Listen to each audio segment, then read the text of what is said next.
Hello, everyone. We have good numbers here, so I may kick off in the interest of time. Good afternoon. Thank you for joining today's webinar for the launch of our Future of UK Pharmacy webinar, a report created in collaboration with Trevor Gore. So we're very excited to finally share this valuable resource with you. So before we begin, a couple of housekeeping points. This webinar will be recorded and shared with each of you afterwards.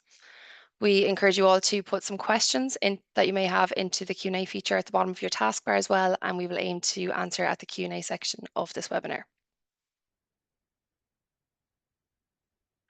So on this slide here, you can see our agenda for the next hour. I will say don't be fooled, it looks short and sweet, but we have a jam-packed hour here ahead of us. So following a brief introduction from myself, Trevor will provide an overview of the UK Pharmacy report. He will highlight key findings and insights that can help you better understand the UK landscape. After this, Trevor will be joined by industry leaders Ian Yates of Solvatron Therapeutics, Paul Hopkins of PH Consulting, and Ben Knight of Ceuta for a live Q&A session. And we will finish by introducing all relevant points of contacts and supports. So to kick off, my own name is Rachael Sleath. I am a market advisor in the Enterprise Ireland UK team. My role supports consumer health, wellbeing and beauty clients on their UK scaling journeys.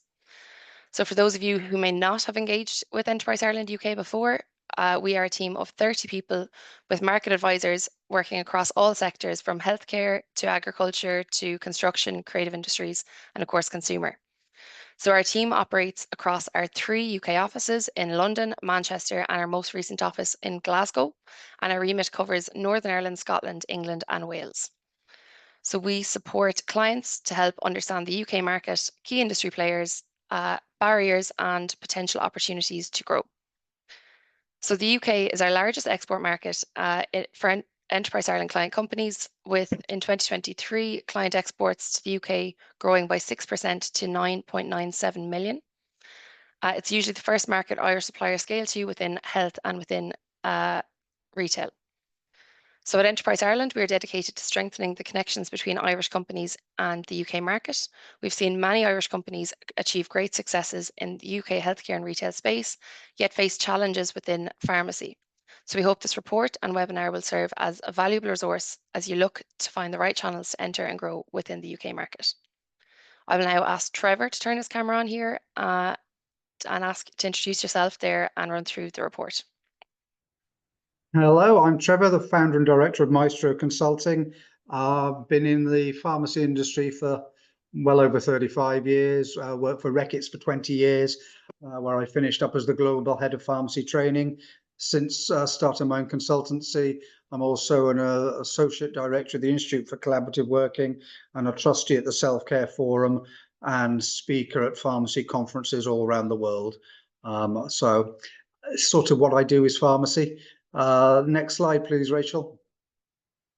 So some major differences that you'll probably know between Ireland and the UK. Firstly, in the UK, we don't pay to go and see a doctor, so the roughly €50 charge doesn't apply in England. The UK pharmacy is largely based on service and prescriptions, and that scope of service is expanding. So pharmacists regularly give vaccinations, do blood pressure checks, but more about those in a minute. The regulatory framework is pretty similar to make sure standards are kept up. UK seems to be moving more ahead in digital. Something like 90% of all prescriptions in the UK are digital now without a piece of paper. And the UK pharmacies are more integrated into primary care networks, which are sort of the backbone of the NHS. Next slide, please, Rachel. You'll have heard of the NHS. You probably use the NHS. It's not a national health service. It's a regional sickness service. So all 4 countries have a totally separate service. It's run differently. In England, you don't pay to go, well, in none of the countries, you don't pay to go and see a doctor. England is the only one where you pay for a prescription. The current charge is £9.90 an item. So if you've got 4 items on your form, that's the best part of 40 quid going out your pocket. It focuses largely on integrating with the GP and hospital systems. Scotland focuses on direct patient care and trying to equalise health inequalities. And so everything is free in Scotland. You can go to the pharmacist and they can prescribe a range of medicines. This does lead to the law of unintended consequences. So last year, Scottish Pharmacy spent £21 million on paracetamol. So this is people going to their doctors, going to their pharmacies to say, I want paracetamol free because I'm allowed it under the NHS. And that equated to £8.53 a pack, where it's 18 to 20p in Wilko's. Wales is investing in expanding the clinical services and has already settled the funding with a 6% uplift. And the funding of pharmacy is fundamental, and I'll come on to it in a minute because it's a very fast-moving field. And then Northern Ireland enhances access to primary care through targeted services, and they have a community pharmacy partnership in place, getting people to engage at a more local level. Next slide, please. Pharmacy First is something all 4 countries do in different ways. This is the Pharmacy First England, which was the last one to launch, launched in February of last year. And you can go to the pharmacy for those 7 conditions, and the pharmacist, if they deem it necessary, can prescribe you an antibiotic without having to go to the GP. Now, the government put 645 million aside for this service over the 2 years, and it was anticipated that because it was a new service, about a third of that would go in the first year and the rest in the second year. However, it didn't happen that way. The service hasn't really kicked off as much as it should have done. And so there's £153 million been left on the table. My opinion is that they will expand Pharmacy First to more than those 7 conditions, but they'll have to rethink how it's advertised and how GPs engage with it. Next, Rachel. So the headlines of it: the UK, like a lot of pharmacy services around the world, is under huge pressures. Pharmacy funding has not kept pace with inflation or anything else. So most pharmacists are now dispensing at a loss, which is why we've lost a lot of pharmacies, and I'll come on to the absolute numbers in a minute. There is a shortage of healthcare professionals around the world, pharmacists in particular, and pharmacists are facing shortages of drugs, shortages of people, and pharmacies just not opening. There was a thing on my local website this morning saying the pharmacy is not open today. Why is that? And it's because the pharmacist just rang in sick. There are lots of changes and operational adjustments going on at the moment to try and make it better. And try and integrate it into public health, but it isn't being funded. Next slide, please. So these are sort of the headlines. 90% of a pharmacy's income is derived from the NHS. So it is by far the most important reason pharmacies stay open, because the vast bulk of their money comes from the NHS. All the other stuff, OTC medicines, limited cosmetics and makeup, only forms 10% of their business. So it's why it can be quite hard to have a discussion with pharmacists about anything other than the NHS, because that's where all their money comes from. I mentioned earlier, they've had a fall in 40% terms, really. Next one, please. So the slide on the left is the slide that's in the report, which I finished at the end of January. The slide on the right is the most up-to-date number I got, which was yesterday, and even in that time the total number of pharmacies in the whole of the UK has gone from 12,817 January to 12,769 this week. So we're continuing to lose pharmacy. The vast majority, 80% of the pharmacies, are in England. The big players are Boots, Wells, Tesco, Rowlands and Day Lewis. You'll have seen, I'm sure, that Lloyd's used to be the second biggest pharmacy. Over a year ago, they went out of business and have sold a lot of their shops on. All these figures are in the report. It's a 100+ page report. So all these figures and things I'm rushing through, you'll get to see. Next slide, please. Online pharmacy is growing. But there are some issues with it.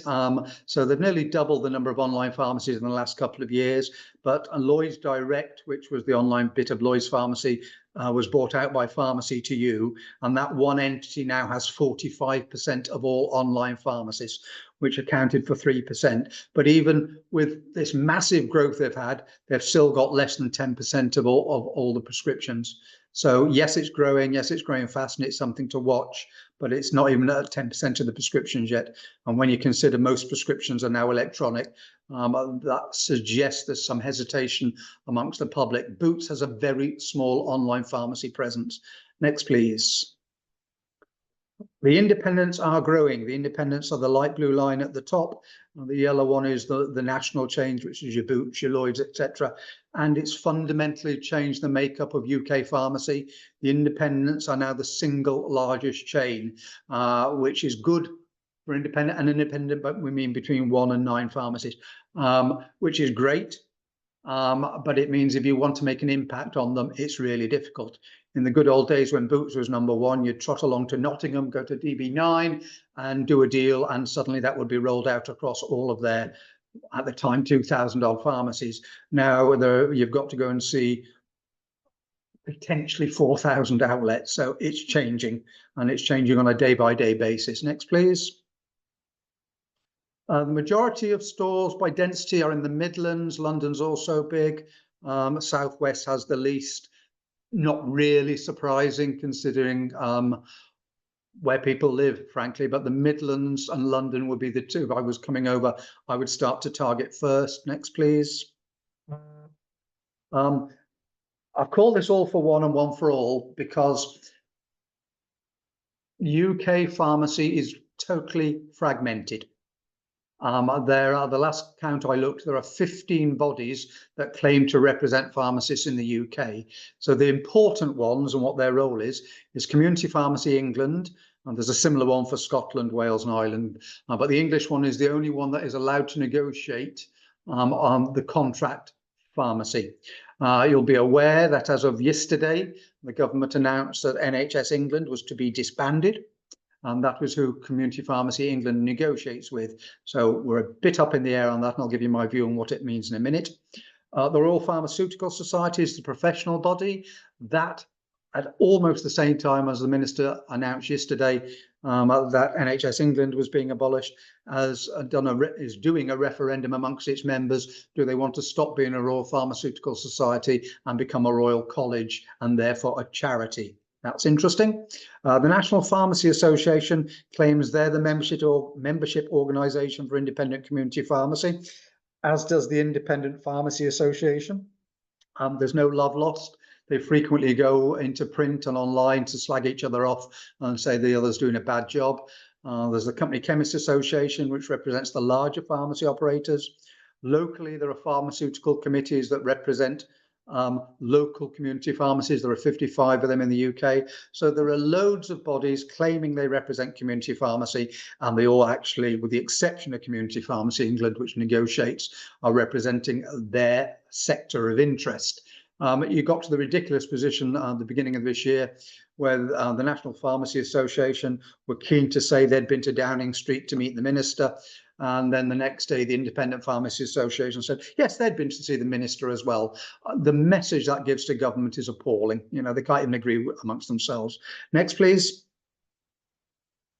News coming in at the time, and Boots announced this time last week that the parent company, Walgreen Boots Alliance, had been sold to private equity. That throws up what the hell's going to happen to the 51,000 people in the UK and the stores.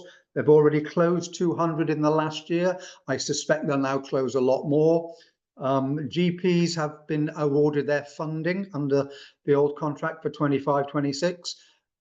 Pharmacy hasn't had the 24-25 contract done yet. And as the contract is with Community National Health Service England, which has just been abolished, it'll be interesting to see what's happening. West Streeting was on the news this morning saying the community pharmacy contract is nearly finished. So I suspect that was finished under the old system. So it'll be interesting to know what they say. In Northern Ireland, Community Pharmacy in Northern Ireland has said that community pharmacy in Ireland is under extreme pressures and there's a funding increase.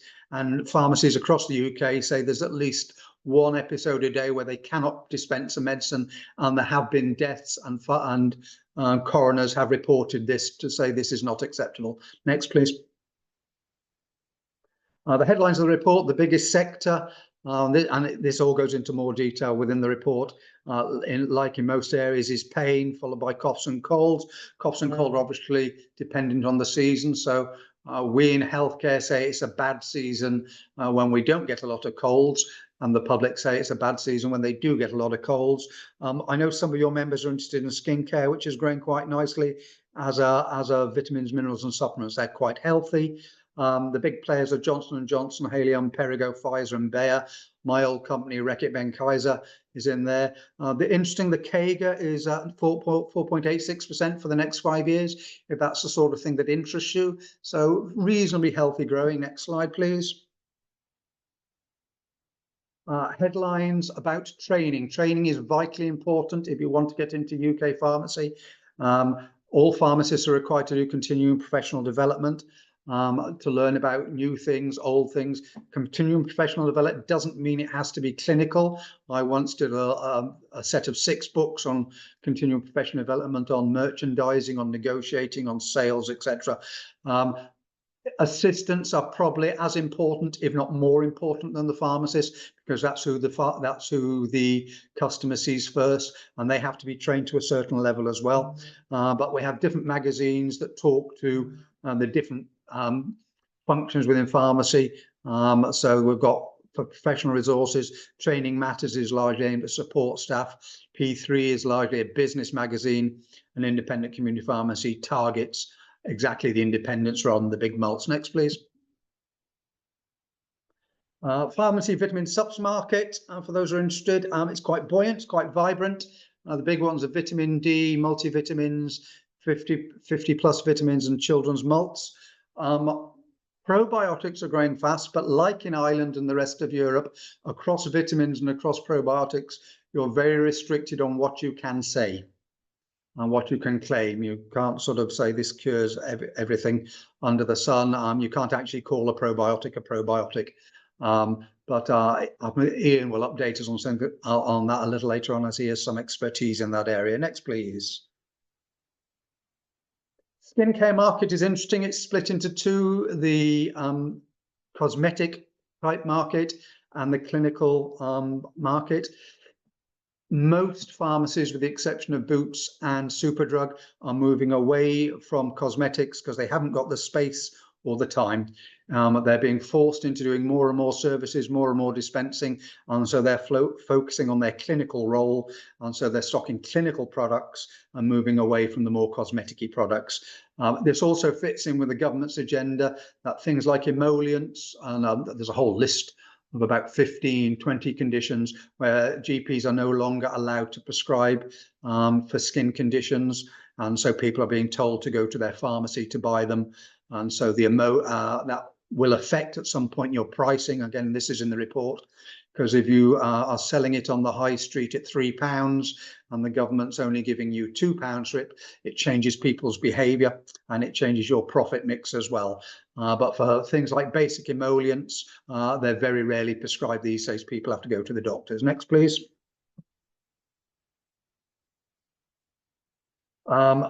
Still to come this year. So I mentioned pharmacy is on, they're closing down at the rate of 1 a day. Coming into place at the beginning of April is the new national minimum wage. Pharmacy is not exempt from this. So that goes up to £12.21 from £11.44. That's a 6% increase. Bear in mind, pharmacy hasn't had a government increase for nearly 4+ years. And national insurance is going up on the 6th of April. So there's a double whammy coming to pharmacy, which means, in my humble opinion, more are going to close. Next one, please. There are 3 things happening. There's 2 there, and I'll explain them to you. The government have put both of these down the road, but they were very live topics at the end of last year. So hub and spoke is the way medicines are dispensed and delivered. So at the moment, your prescription, largely electronic, is sent from your doctor to the pharmacy of your choice. You can decide where it gets sent. And then what happens at the moment, the pharmacist makes it up. You trog along to the pharmacy and pick it up. They may deliver it. There is no fee for delivery in the UK. So if they deliver it, that's a choice they make and incur a loss during it. I mentioned pharmacy to you earlier being a huge 45% of the online market. Last year was the first year it made a profit. It's been running for 6 years because there is no money in paying for the delivery of the medicines. The hub and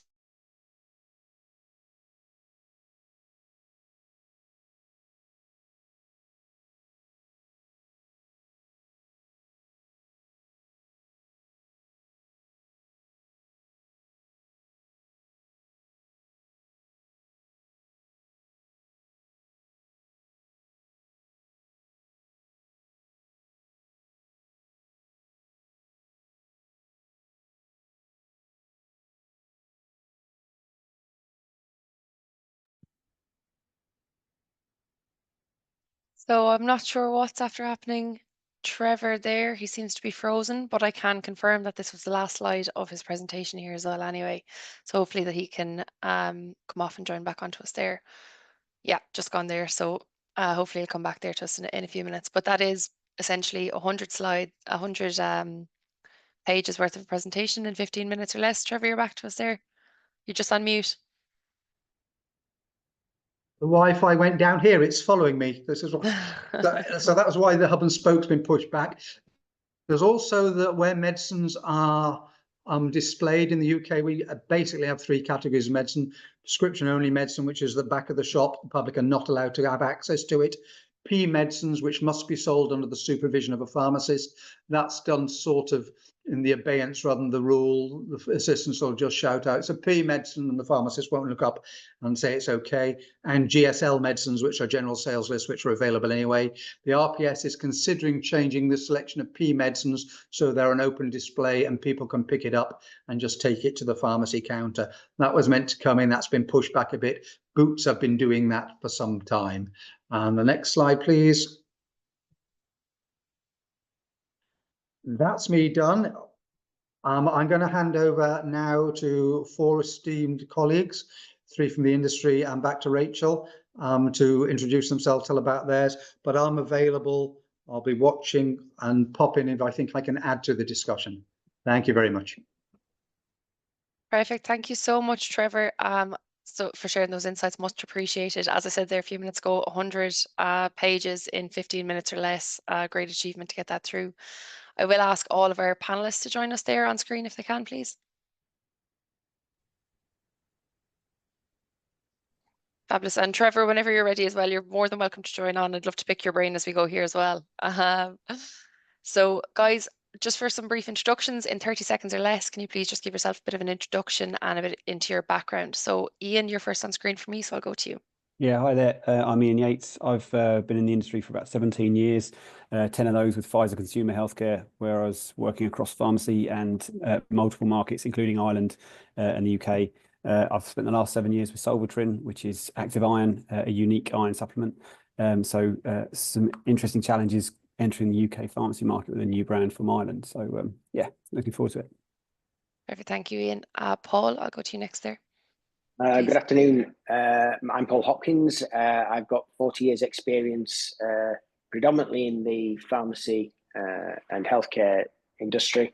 I've worked for, started out with Colgate-Palmolive, spent then 17 years with Reckitt Benckiser, another 5 years with Omega Perrigo, and latterly with Coty International.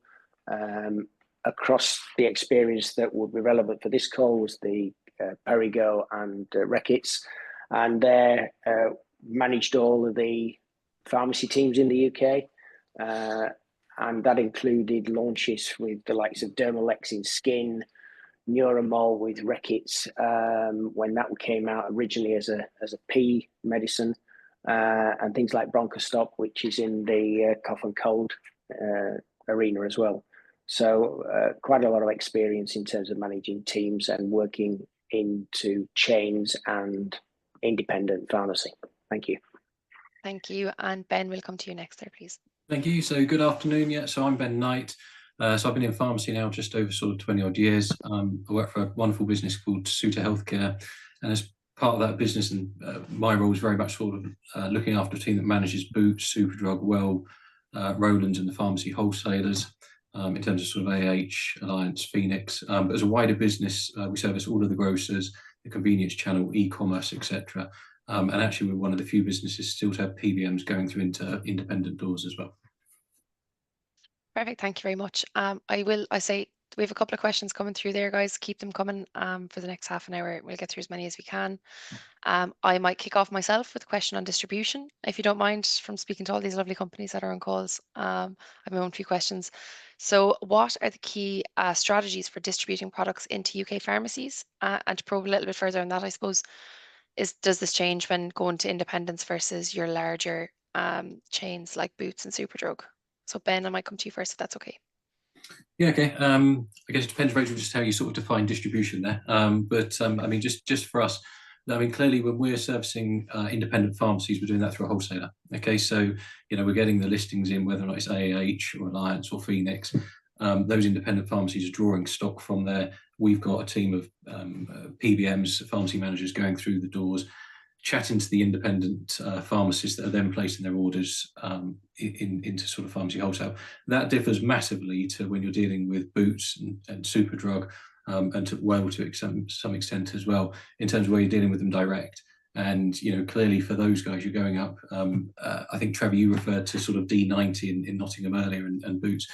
You're very much going up there. You're dealing with your buyers there. You're getting your listing. You're shipping in, for Boots purposes, into one sort of SSC or depot in terms of Nottingham, and that's then sort of going out into their stores there. Really the same for Superdrug and the same for Roland. So if you're looking at how that distribution channel works, Rachel, that's that part. Perfect, thank you. And I did have a question come in there as well. I'm smaller brands struggling to get traction with distributors. What advice would you have? I suppose I can open that to anyone there. You want to take that in, being as you were a relatively small brand when you came over? Yeah, I think it's an interesting one. Traction is sometimes very difficult with some of those bigger accounts, as Ben suggests, around like the likes of Boots, etc. With regards to independent pharmacy, I think it's really I would encourage you to try and find a distribution partner who can support you. I think someone like Suter are probably best in class in this area. It doesn't necessarily mean you'll end up going through them to supply and support you on everything, but I think sometimes getting through the door of a wholesaler, pharmacy wholesaler in the UK, AAH, Alliance, is relatively easy in comparison to others. Once you're in, it doesn't mean anything though. It's still over to you to drive it. So I think that's the key thing I'd say to you. So hence why I say perhaps take time to speak to someone who's done it. I'd be very happy to speak to people offline, or I'm sure Ben would, but don't assume anything in pharmacy in the UK. I think it's we established ourselves very quickly in some of the malts. We had a very unique proposition, and the likes of Rowlands, Day Lewis, etc. I hate to say that the hardest part is it comes later. The easy part is getting the listing. Yeah, if I can add to in that, store is harder. If I can add to that, and I'd be interested to get Paul's view on this, is getting a product onto Boots shelves is quite easy. They'll take your money for the display and the listing fee, and it'll sit on the shelf for 3 months. Then they'll charge you a fortune to take it away because it didn't sell. So getting things listed is relatively easy. It's everything that goes behind it, the support, the training, how you drive recommendation. Paul? I think what I'd add to that is that, and you make a good differentiation, is that if you look at Boots, they are going to drive a hard bargain. They're going to ask for heavy media, they're going to ask for margin, financial support, etc. And they'll take everything, including the shirt. And if you then look at regional chains down to independents, it's much more collaborative. And just to pick up on something that Ian said and Ben was relating to, I can remember actually where I wanted to get some specific distribution into pharmacy, and I actually worked with Suter and used their teams in addition to in-house stuff to drive a specific distribution that we needed to get into pharmacies where we were not naturally calling, because they have a much bigger distribution base. And to that end, it was more about, we set up a liaison between the likes of something like Enterprise, where you got your distribution in there. It made it relatively easy for the likes of the Suter team to pull from one distribution center or company, should I say. And it was a lot easier to monitor that distribution, and we were able to drive it into pharmacy. The actual product that went in carried everything. So it wasn't just a single SKU, it was a package that actually had training involved in it. It came at a price that gave them a deal, and it got the manufacturer the distribution across a small range. They were all small packs, but it got the range. So you were delivering all the sort of key things that sort of independents or even regional chains would need. And it went into store, you could basically rip the front off and it was all ready to go. It delivered the price, it delivered the education, it delivered the range. So I think it's fair to say it's doable. It's not easy and it's not cheap. No. Is that fair? Yeah, I agree. I think you need to really challenge your. I think you need to have a patient approach. I think you also need to challenge your proposition. I think you have to need to ask yourself: is your proposition differentiated from what's on the market at the moment? If it's not, you need to seriously ask: is the UK the right market? And if it is differentiated, speaking from someone with active iron, which is truly unique, it's clinically proven, it's offering unique consumer benefits versus what's there already. It's perfect for pharmacy, and it just wasn't embraced by pharmacy because they're too busy dispensing, they're too busy doing other things, focusing on established products. So I'd say if you have got something that's differentiated, great. But then I'd say, have you got deep pockets?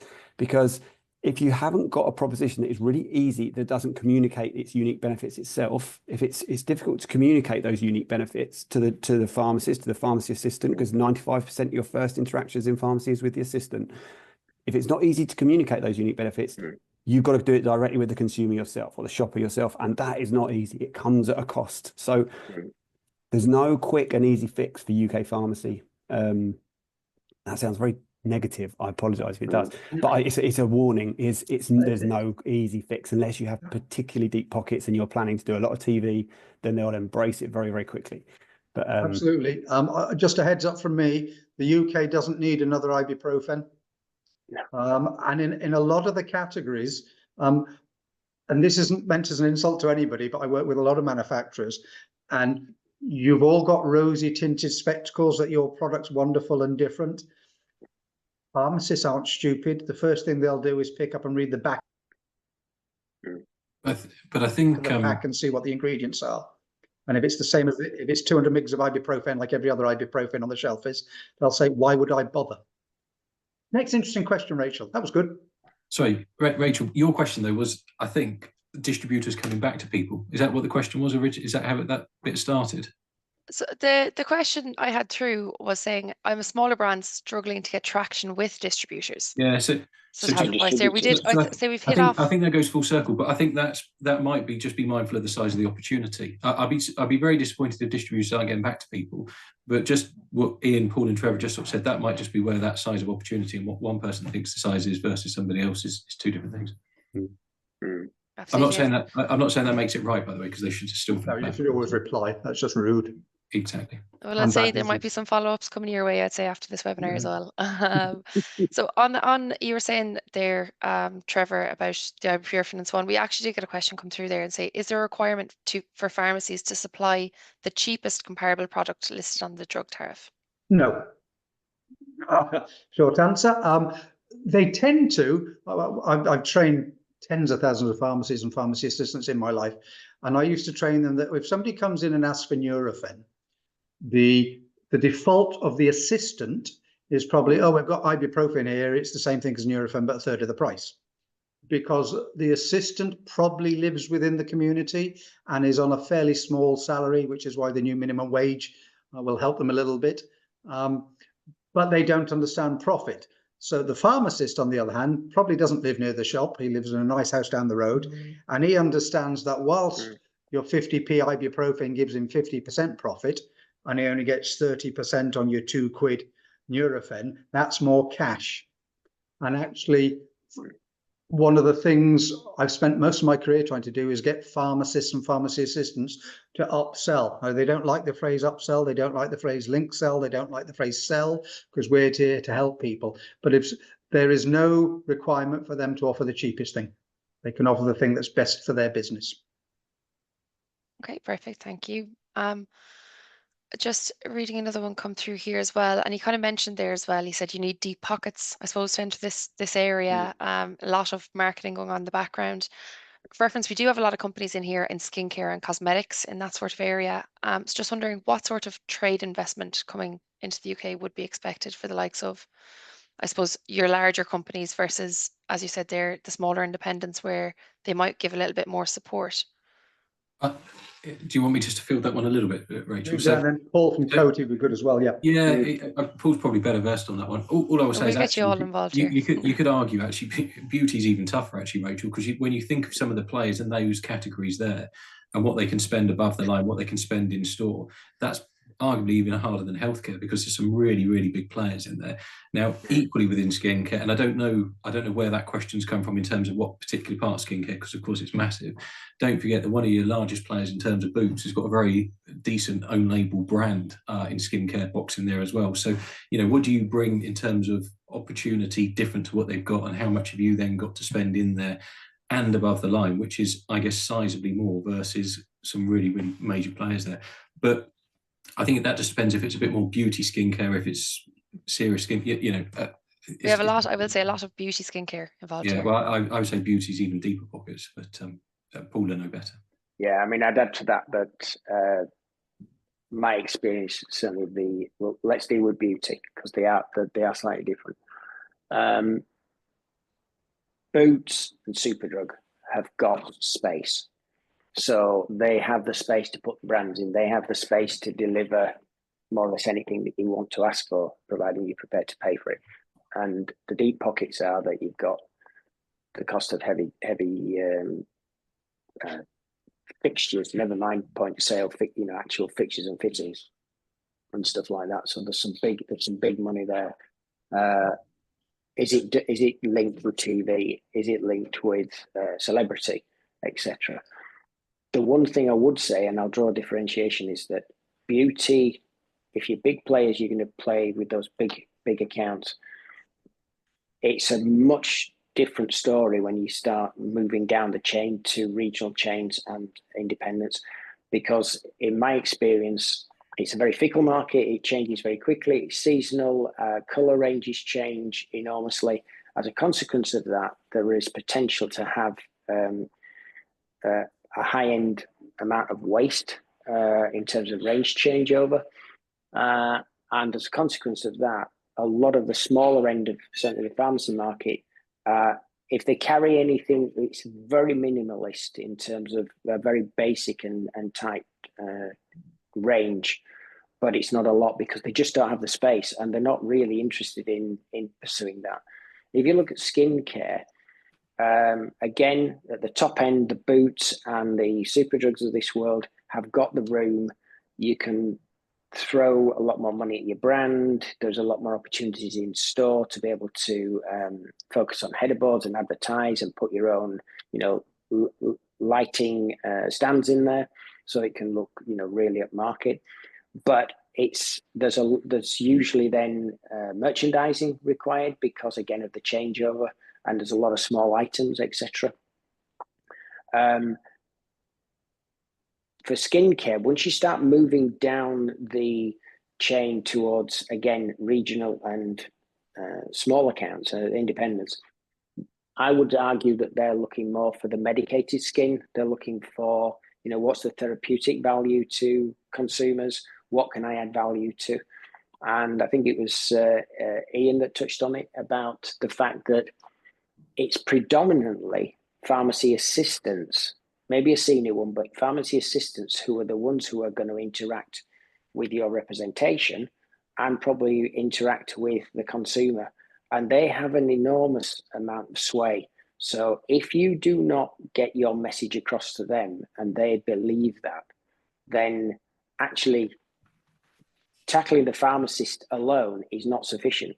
He might ultimately sign the bill, but in a lot of cases, he's not the one who makes the purchase decision for anything that is classed as OTC, over the counter.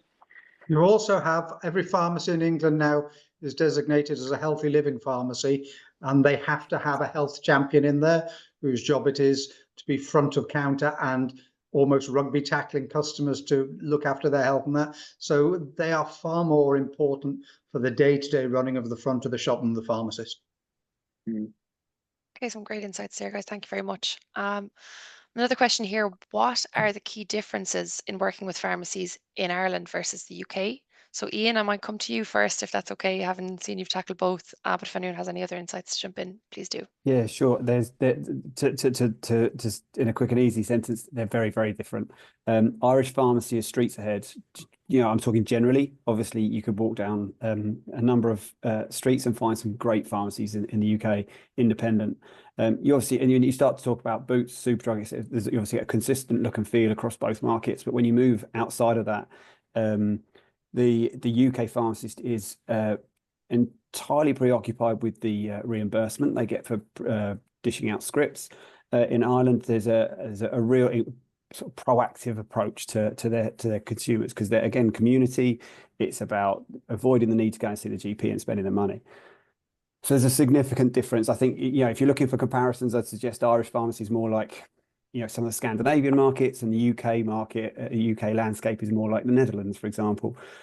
So I think they are very different. And I think one of the biggest mistakes we made as a business, it was pre my time, was assuming that the two markets were the same. When we launched out of Ireland into the UK, we assumed everything would be the same. We had a proposition that was really well suited.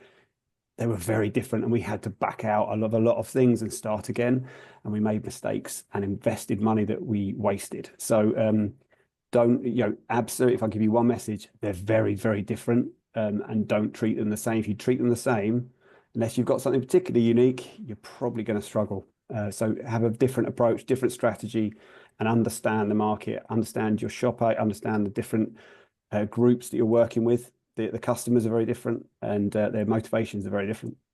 If I can add on that, Ian, I was the sales manager for Reckitt's in Southern Ireland for a little while, and the biggest difference I noticed is the trust and the community feeling of an Irish pharmacy.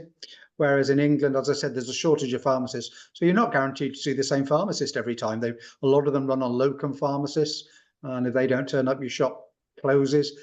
So UK pharmacists are very transactional with the majority of their customers. It's what you want, here's a product, whereas Irish ones, it's relational. And I would say, looking at them when you go to work with them, to bear that in mind. Irish pharmacies look for a relationship, UK pharmacists a lot less so. That's some great feedback there. I think, yeah, that relational piece goes through all business in Ireland, I think, to be very honest with you. But I think you're right. I think you're right. Just another question that we have had come through. It's from very specific here. I have an Irish brand with a product called Moss Boss Tonic. So seaweed apple cider vinegar health tonic. So just to give an idea of some of the companies that are on this call. On field sales, do you think it's crucial for a brand to have a UK-based sales team for pharmacy? Ben, you've got some sales teams? Yes, yeah, I think the answer is probably yes to that. But I think that probably just links back to, you know, the discussion earlier. If you're going to get the listing in pharmacy wholesale, you need something to pull it out the other end, and therefore you need the guys going into the stores, chatting to the pharmacists, the PCAs, you know, chatting about the brand and sort of putting it through. Otherwise, that product will go into pharmacy wholesale. You might sign up for a plough or two or three, but I think the reality of getting any sort of meaningful traction and sales numbers is probably a challenge without having people doing the legwork through the doors. Doesn't have to be your own sales force. I know part of Ben's core business is contracted sales force. I would also say, and this is not to blow smoke up Ben, don't just think of them as a sales force. They can be trainers, they can be merchandisers, they can do all manner of things rather than just go in and sell your product. One of my frustrations, and I know quite a lot of, is if you get a sales force that's got a list, they're representing 20, 30 companies, in the 10 minutes, if you're lucky, you've got in the pharmacy, they're just going to go down the list and say, what do you want? You actually need a sales force that's going to offer more than tick this box. Because as I say to quite a lot of my clients, if they're just going to look down a list and tick it, that's an email form. Why do I need to send people through the door to do the training, to do the merchandising, to look at what the store's like and what would be the best position? I'd add to that. I think it sounds like that product you mentioned there would be quite on trend. I think that trend would be embraced in the likes of Holland & Barrett, probably in Boots, and maybe one or two others. Deeper than that, I would suggest you're in the mix. I don't think you're it's not really a market that's, bar the ones, you know, let's call them the top 500, say, pharmacies. Outside of that, I think you're just you're swimming basically. So it sounds like a great product, great brand, but yeah, I think focus on where you can win, and it's not everywhere. Without wishing you'll know more than me, but in the tonic and a bit tight market. They have 2 or 3 of the big name tonic brands and wellbeing brands. But I remember when I worked in pharmacy, which was several hundred years ago, we did have vinegars and all sorts, and they've long gone from the shelves of most pharmacy these days. You know, they used to have all sorts, and if they've done one thing, they have tried to slim it down. But I mean, the problem is that they're not good at doing display when they have huge ranges. So they end up they almost look like secondhand shops sometimes, with a bit of everything in. I think Ian makes a really valid point that if you've got something that is new and innovative in a potentially developing category, stick with the big boys to actually who will be looking to embrace something like that. Yes, they're going to ask for the margin, but if you get your support package right, they will actually run with it, and they will actually deliver something if it's the right product. Independent and small regional pharmacy, they do not embrace things in the same way. You know, even when it's sometimes taken off in the bigger stores, they're still reluctant to get into there because they'll always argue the space argument that they haven't got expanding walls. Fabulous. Said on that there, you just said the kind of new developing categories. What categories are you seeing as new and developing within this space? In vitamins. Yeah.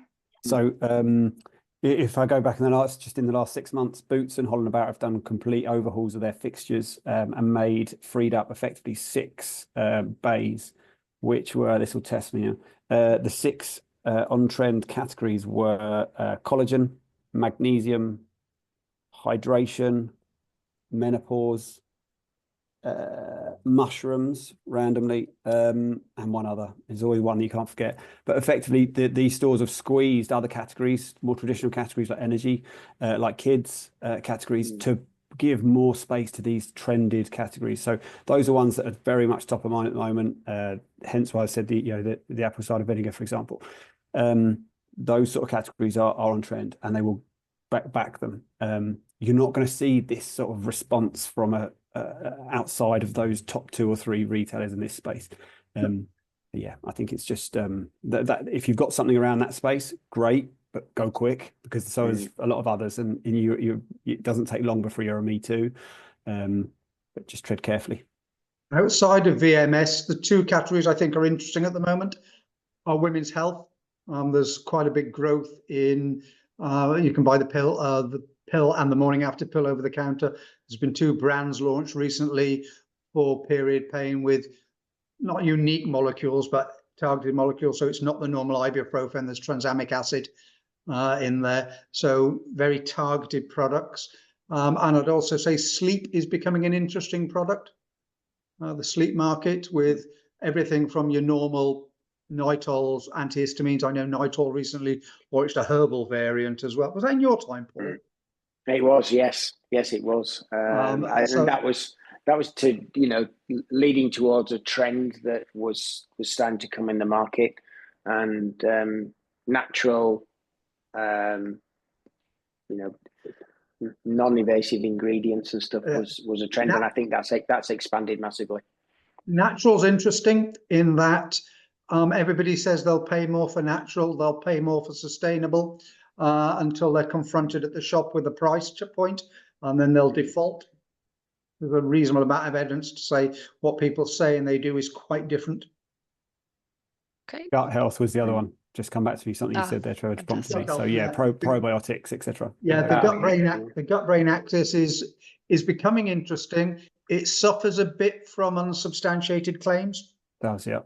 Where people are saying that it'll cure everything from athlete's foot to brain hemorrhages.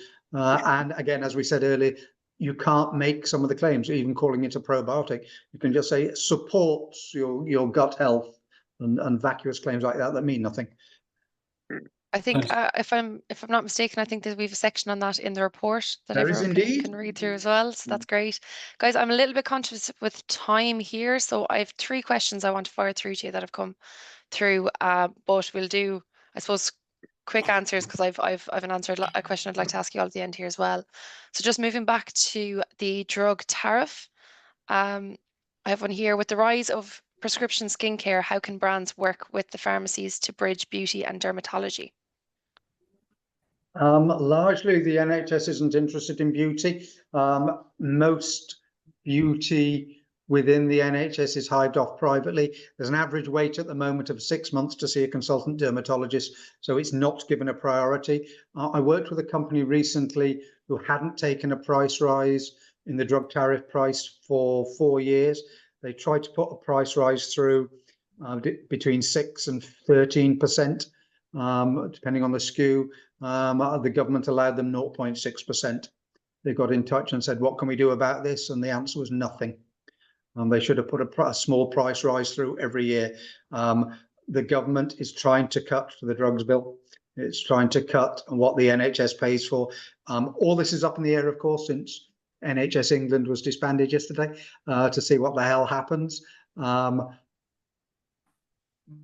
the direction of travel is clear. There's in the report, I think I put a list of 25, I think, conditions that the NHS will no longer prescribe. Go and buy it. And if the doctor is insistent on this patient is so poor they can't spend a quid on it, it will be the cheapest ingredient-led product. It won't be a brand. It'll be the cheapest led generic. Okay, perfect. Thank you for that. The next one I have here is, if you get on the UK drug tariff with multiple suppliers of the same product, what are your key success factors? Lead on to a little bit what you said there, I think. So I'll tell you the official NHS answer, then I'll tell you the truth. The official NHS answer is they have a formula, which is outcomes that matter to the patient divided by cost. So emollients and skincare is a great answer. The best emollient for a patient is the one they'll use. And so that's not, it's texture, it's smell, it's ease to apply, it's staining on clothes, etc. The NHS just looks at the bottom bit, the cost, and they will start you off on the cheap one.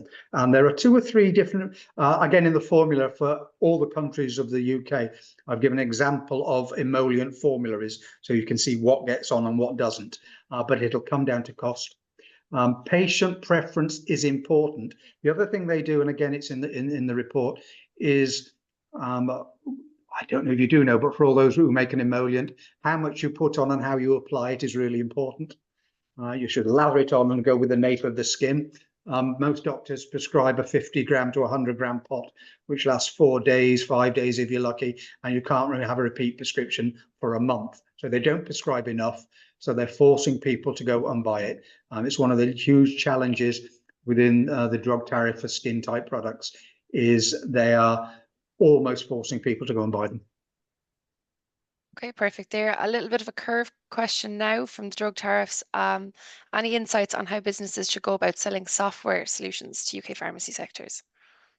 If anyone has any insights there. I don't know, you might, Ben, because you'll know the systems the pharmacies operate. All I'll say about that is interoperability is a major problem. So UK pharmacists at the moment can't have read-write facilities to GP systems, and yet they're prescribing antibiotics. Sometimes the CRM doesn't talk to the stock management system. So you would have to have one that is totally integrated to all players. I don't know if you've seen any of that, Ben, when you're traveling around. Look, I'm slightly conscious of time, Rachel. I don't know who's asked that question, but if they want to pick up separately with me, I'll try and help them on that. I don't have the answer. Just to be clear, I don't have the instant answer on that, but I'm sure that we can get to that, and I'll help them.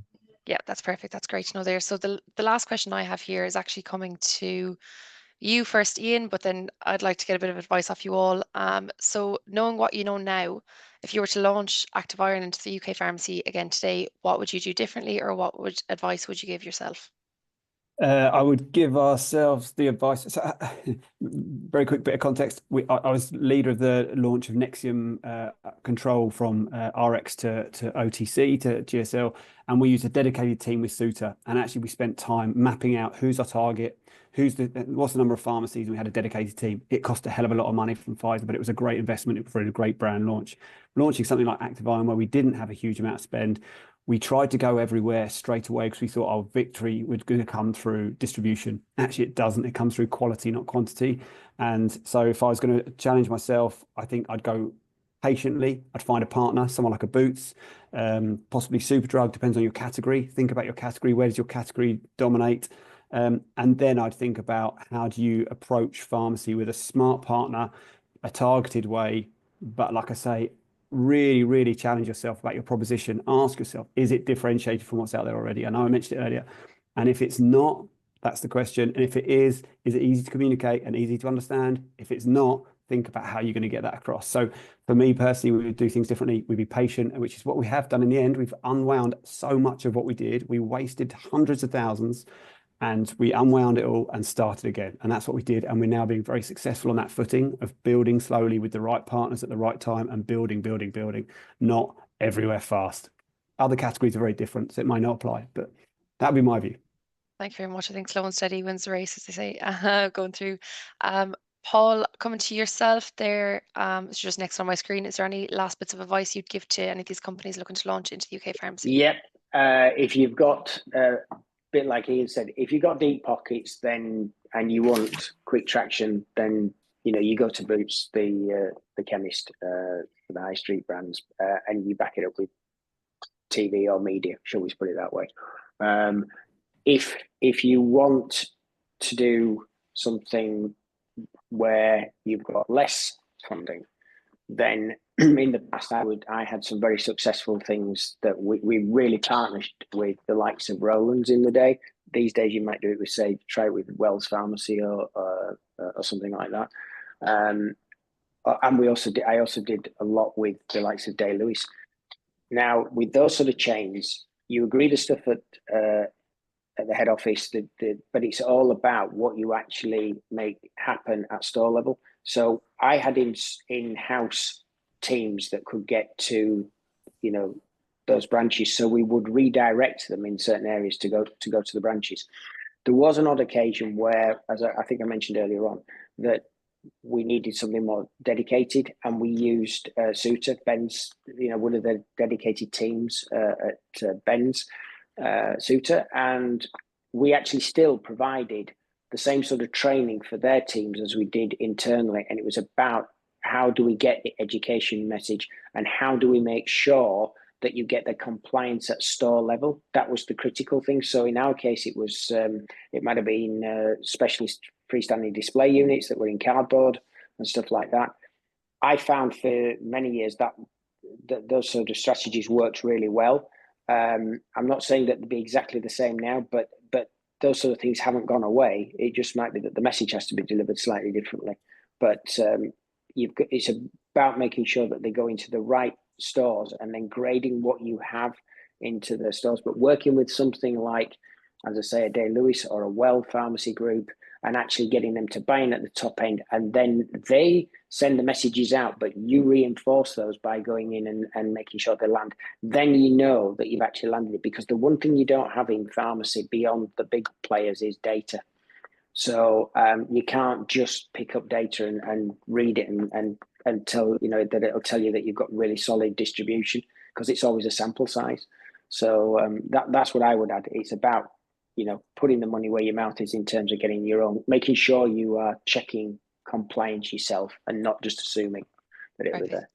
Thank you very much. Conscious we're at 3 o'clock now. If anyone needs to drop off, you will get the recording, but in 30 seconds or less, I'm going to come to you, Ben. Is there anything that you'd add, any advice you give there as well? Just two parts really. So first of all, there's a number of parts where it sounds like we're sort of talking down the challenge, or not talking down the challenge, but talking about the challenge and all those bits it brings. I will say that there's massive opportunity there, because buyers at the moment need incremental category growth in pretty much everything they've got. Footfall's relatively flat into any of these retailers. So anything that people have got, I think buyers will listen. It's a great opportunity out there. However, linked to that, and something we haven't touched on at all, but actually, and this is probably, well, it affects all, but I'm speaking more on behalf of sort of Boots, Superdrug and the chains, is a huge headache, which is around loss, theft, etc. And when you get your product on shelf, you need that product visible. So for those that have got, let's call it higher price point products, on this call, just be mindful that it's not just the discussion about getting the product on shelf, but it's potentially thinking about sort of loss solutions, i.e. how do you sort of keep that product on shelf so it doesn't go walkabouts, and therefore, no product there you can't actually sell. Perfect. Thank you very much. And for Trevor, yourself there, last but not least. Like Ben, not trying to talk down the sector. It's a vibrant sector. It's challenging at the moment. As I said, pharmacies closing down every day. Most of their income comes from the NHS. So unless you can say something that startles them about the tiniest part of their business, they won't be that interested. But they are having to diversify. They know that. And the biggest area of diversification for them all is services, whether it's self-testing services, health conditioning services, blood pressure, weight management, all these things. That's where they're diversifying into. It's a great market, but it's challenging and changing, as you know from the 500th version of the report. Yes, I'll recite it here inside out myself at this stage. It's just a shame that it changes so quickly, I suppose. Like, I'll learn this one off and there'll be another one in, but that's why it's great to keep in touch here as well. Guys, I will say thank you so much for joining and for sharing your insights with myself and with all our attendees today as well. It's been really, really beneficial. Thanks to everyone as well that has actually joined for the launch of the UK Pharmacy Report. We hope that you've all found this as valuable as I have. If your questions weren't answered in this webinar, do reach out and we'll do our best to respond directly. I will say we have a wide cohort of clients on this call, which means that there's a wide number of EI touch points. So for health, wellness and beauty clients, you should be in touch with myself and Anna Butler for any further queries. And for healthcare, life sciences and the tech side of the house, it is Marie-Claire Henry. So I believe a lot of companies here are also in touch with either our new exporters or UK Accelerate also. And finally, if none of these departments resonate with you, it is your client advisor. That is your first port of call to ensure that you get the right introduction and support back in East Point. So as I mentioned, the recording of the webinar will be shared with everyone shortly, and we encourage you to review it in detail and reach out with any questions or feedback. Do keep an eye as well. I sound like I'm doing my little plug at the end, but on our website and on our LinkedIn page for any further information and insights as well. And guys, have a great day, and thanks for calling. Thanks again for our panel that are here today, and for anyone calling in from Ireland, have a great bank holiday weekend and St. Patrick's Day as well.